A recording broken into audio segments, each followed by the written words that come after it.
this quick tutorial, I'll show you exactly how to download and install Hollow Knight Silksong using the Xbox app and Game Pass on PC. Let's get started. First, open the Xbox app on your PC. In the search bar, type Hollow Knight Silksong. Click on Hollow Knight Silksong when it appears. Click the Install button. Choose your installation drive.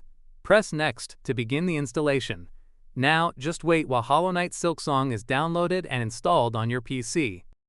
Once it's finished, go back to your Xbox app library, locate the game, and press play.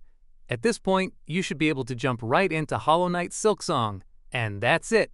That's how you download and install Hollow Knight Silksong on the Xbox app and Game Pass for PC. If this tutorial helped you, don't forget to like the video, subscribe, and leave a comment. Thanks for watching and enjoy playing Hollow Knight Silksong.